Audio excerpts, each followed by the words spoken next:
یمن کے حوثیوں نے کہا کہ بحر احمر میں یعنی ریڈ سی میں اسرائیلی جہازوں کا قبرستان بنے گا۔ چین، روس، شمالی کوریا کو اب موقع ملا ہے کہ امریکہ کے توسیع پسندانہ عزائم پر سبق سکھائیں۔ گائیڈڈ میزائل سے اسرائیلی فوجیوں کے جتھے پر حملہ کیا گیا، جس میں جمع ہونے والے درجنوں فوجی مارے گئے ہیں۔ خود اسرائیلی میڈیا نے تصدیق کی ہے کہ 12 فوجی ہلاک ہوئے ہیں۔ حزب اللہ کے ایک حملے میں 12 فوجی ہلاک ہوتے جا رہے ہیں۔ اسرائیلی میڈیا نے کہا کہ شتیلا کے علاقوں میں بھی حزب اللہ نے حملہ کیا ہے۔ ایک دور تھا جب صابرہ اور شتیلا فلسطینی کیمپوں پر اسرائیل نے بڑے حملے کیے تھے اور تباہی مچائی تھی۔ سابق چیف آرمی اسٹاف اسرائیل نے اسرائیلی حکومت سے کہا کہ جھوٹ بولنا بند کرو اور حزب اللہ کو ہم نے بھگا دیا ہے جیسے جھوٹے الفاظ قوم سے نہ کہو، قوم کو حقیقت بتاؤ، گمراہ نہ کرو۔ معاشی طور پر تباہی جاری ہے، ٹورزم، ریسٹورنٹ اور صنعتیں بند ہو چکی ہیں۔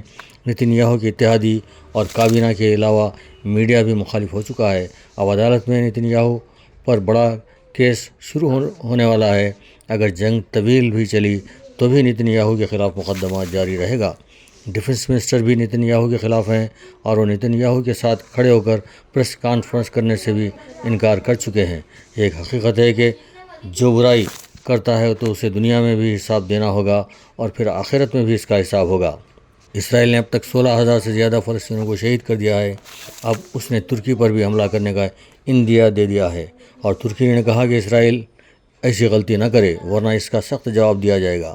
نام نہاد خلافت کے دعوے دار ترکی کی حقیقت کھل کر سامنے آ گئی ہے اور وہ فی الحال بالکل خاموشی اختیار کیے ہوئے ہے، فلسطینیوں کو ان کے حال پر چھوڑ دیا ہے۔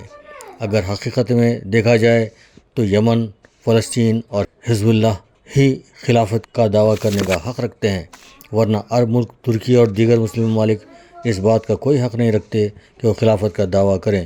ادھر چین، روس اور شمالی کوریا کو موقع ملا ہے کہ وہ امریکہ کے توسیع پسندانہ عزائم پر اسے سبق سکھائیں اور توقع کی جا رہی ہے کہ روس اور چین کی افواج بھی میدان جنگ میں اتر جائیں گی۔ ایسی صورت میں امریکہ، اسرائیل اور برطانیہ کو براہ راست مقابلہ کرنا ہوگا۔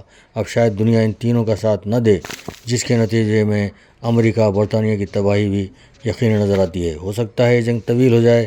میدان جنگ سے اطلاعات وصول ہو رہی ہیں کہ اسرائیلی افواج میں ایک وائرس پھیل چکا ہے، اسی لیے میدان جنگ میں لڑنے والوں کی کمی واقع ہوئی ہے اور امریکہ و برطانیہ کی جانب سے اسرائیل کی مدد کے جواب میں روس، چین، شمالی کوریا نے میدان جنگ میں اترنے کا فیصلہ کر لیا ہے۔